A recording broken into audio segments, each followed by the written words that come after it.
I know it looks like I'm in a haunted house. It decided it wanted to rain today on the day that I wanted to film.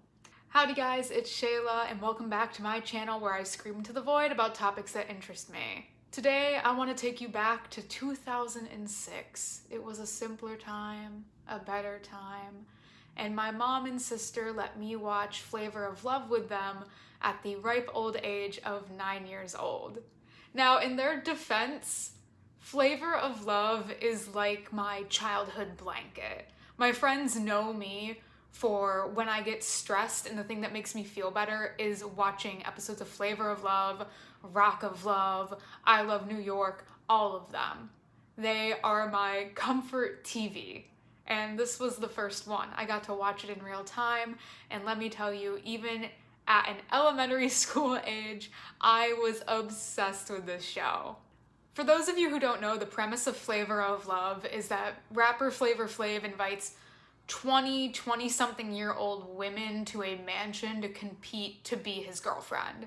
It's similar to The Bachelor, but way more messy. They do challenges, and they do all the staples of, getting to know someone, like competing for their affection in challenges, getting hooked up to a lie detector to see if you're honest, meeting the family, all of the basic steps to getting to date someone. So the girls go to this mansion, they get to pick out their rooms, and Flav gives them beautiful and affectionate nicknames that aren't always spelt quite right.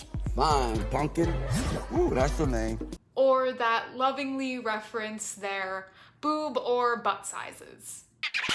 You got the cherries. That's right. I have like really big nipples, like on my breasts. And now I'm gonna name off some girls that are going to be key players in this show. So first we have Pumpkin, who never shuts up about being a substitute teacher and a cheerleading coach. Well, I'm a substitute teacher, a cheerleading coach. I'm a substitute teacher and a cheerleading coach. I'm a substitute teacher and a cheerleading coach. Hottie, who is absolutely delusional and feels extremely entitled to Flav's money.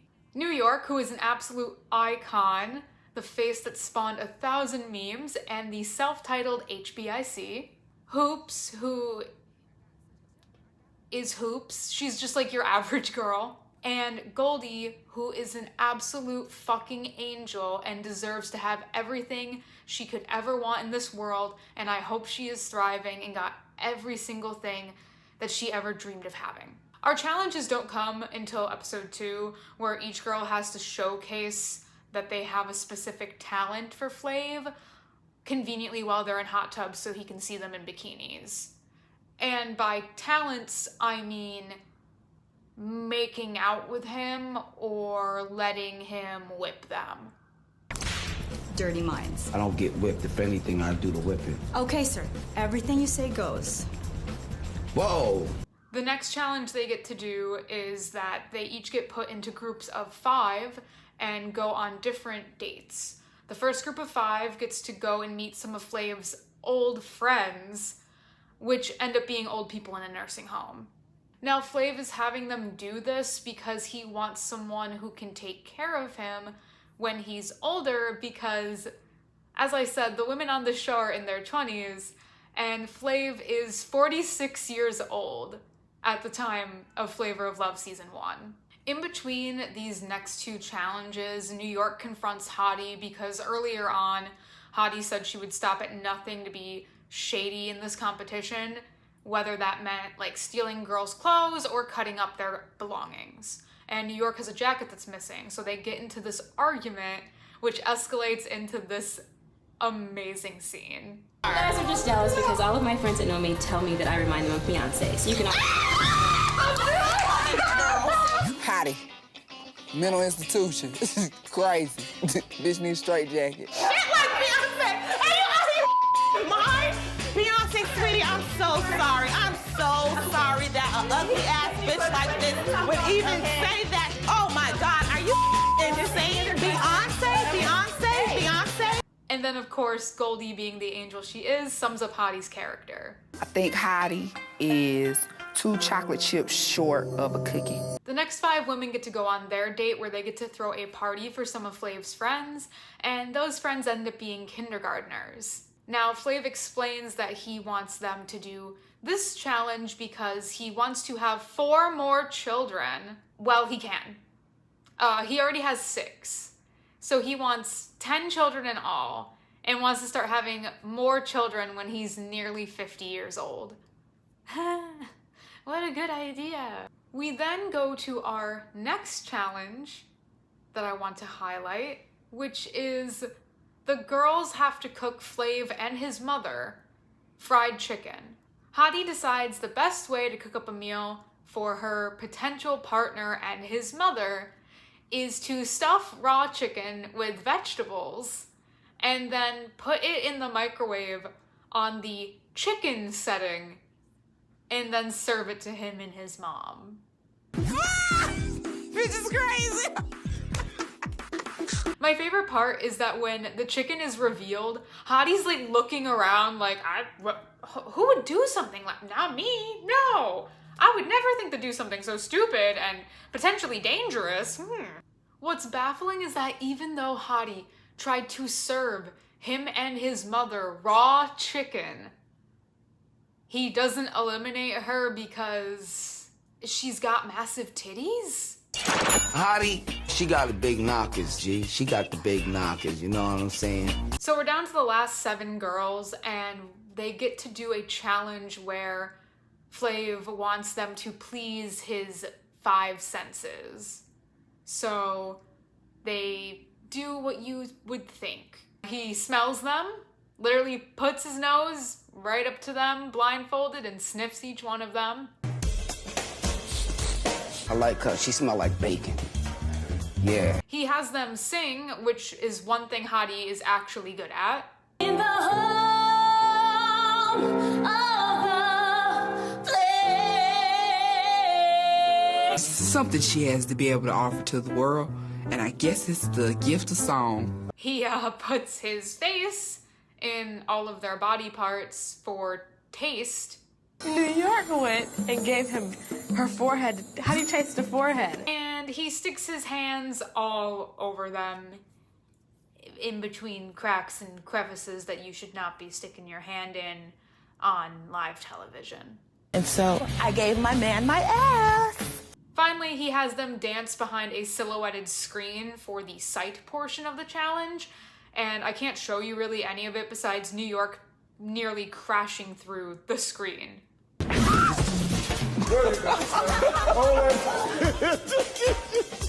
The final challenge of the show, before we get down to the final girls and just basic dates, is one where Flav wants to see who is the most honest. And what better way to see who is the most honest with you than hooking them up to a lie detector and having your ex interrogate them.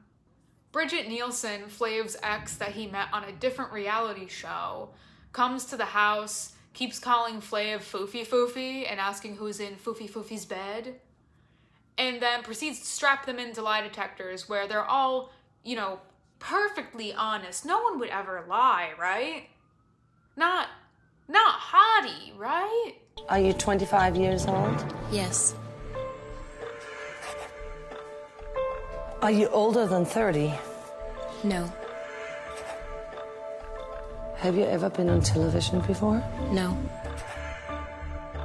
Do you want Foofy Foofy for his money? No.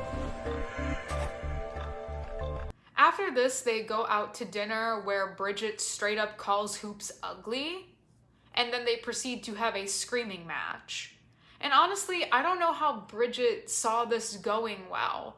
I don't know who on this God's green earth wants their partner's ex to interrogate them on a lie detector, go out to dinner with them, proceed to be called ugly, and just sit there and take it. So Hoops gives it right back to her. What's wrong with you? What's really wrong with you, Bridget? What's really wrong with you? Because it's not me. And Hoops is right. The problem isn't her. The problem is that Bridget is still in love with Flav and shouldn't have come on this show. Because she then proceeds to tell Flav at brunch the next day that none of these girls are right for him, which is not helpful at all. But we do find out that Goldie is the only one that did not lie on the lie detector because she's an angel.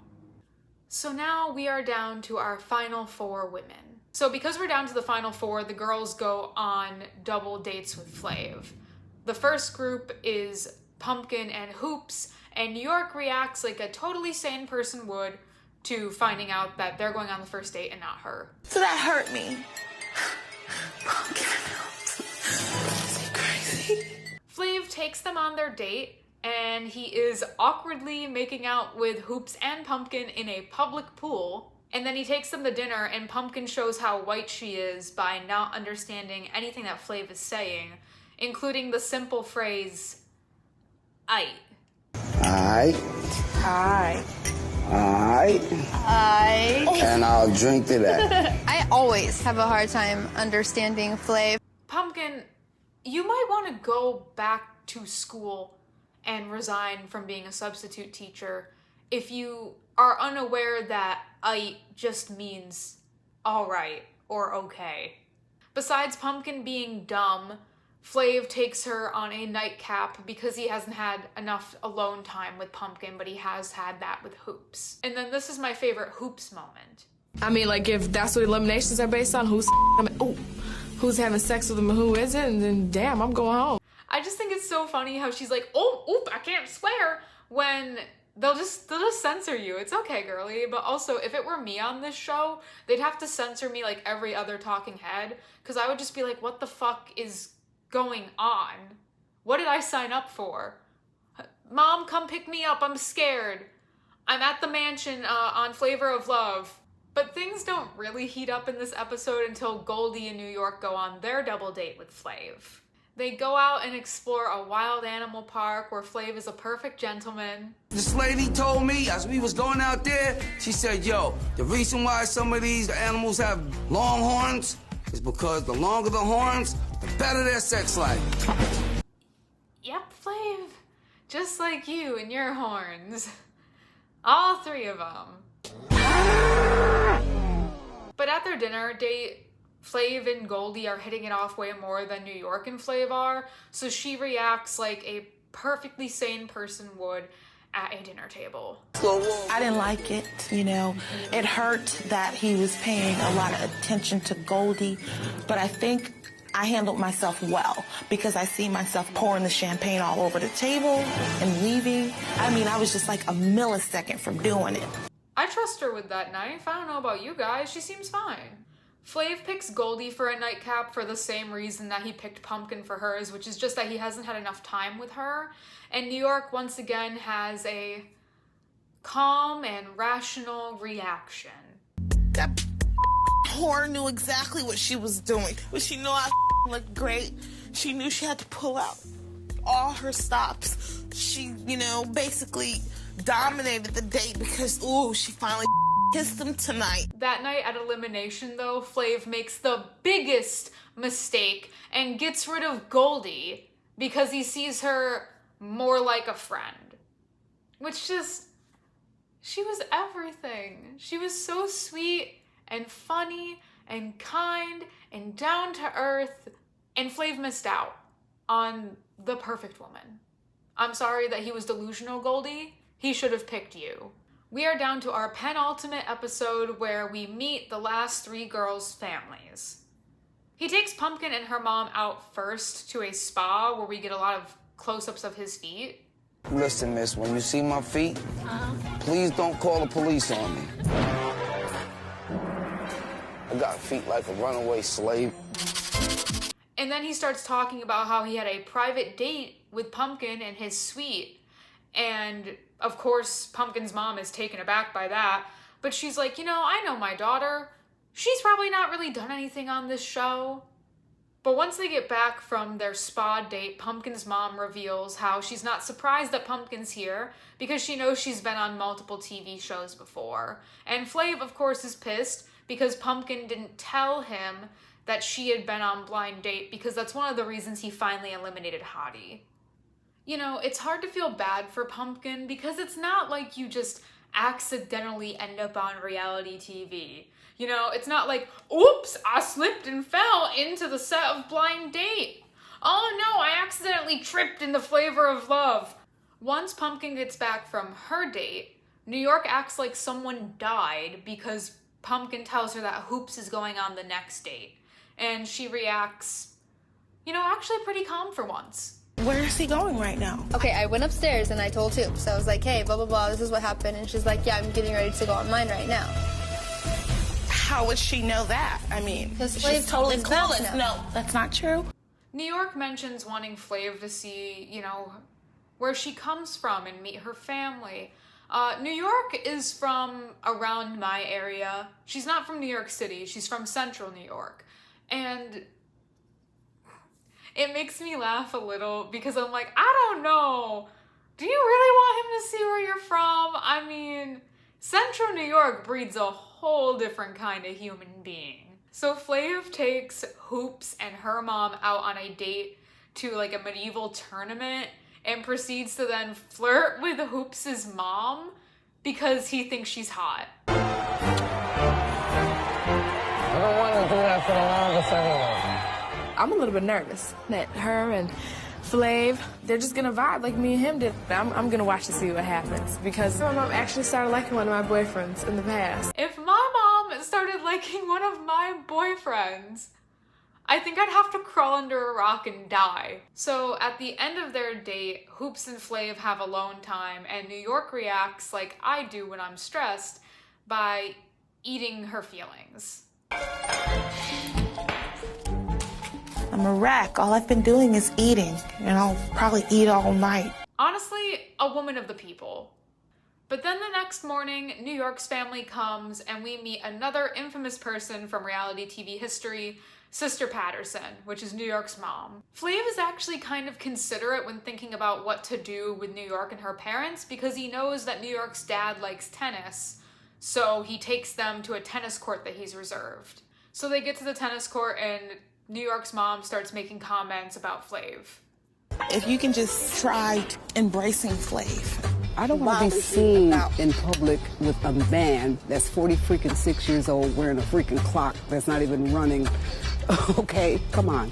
You know, here she kind of has a point. I mean, I guess the clock could work. That would be a little more practical. Something within Flav that I want to pick up on and be under him. I'm sorry. I would never tell my mom or dad that I want to be under a man, like in a serious conversation. But New York says she wants to marry Flav, potentially. And her mom responds like this. You didn't say marriage. I know you didn't say that. And that's never going to happen. Ever, ever, ever, ever, ever, ever, ever, Tiffany. Ever, ever, ever in a million years. Ever. Ever. So I guess you could say that went great. Luckily, Pumpkin pissed off Flav so bad that New York and the date with New York's family doesn't end up getting her eliminated. But that's how we end up with the spit take heard around the world because Pumpkin spits on New York right after she gets eliminated. Do it! Slap me, bitch! What?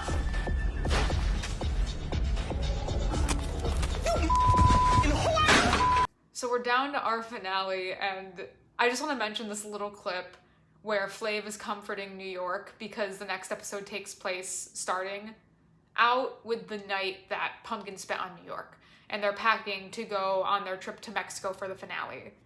And New York is holding a box of chicken nuggets as Flav is comforting her, which, you know, if I got spit onto, I'd probably want to be compensated with some food. I would be like, buy me something nice. Buy me some chicken nuggies. So Flav takes the girls to Mexico, and he has a double date with both of them and starts asking them what they think about each other, which was a huge mistake because they end up having a giant fight, and Flav is sitting there like when you're a kid and you go to your friend's house and your friend's parents start arguing. That's Flav during this segment, sitting there like a child.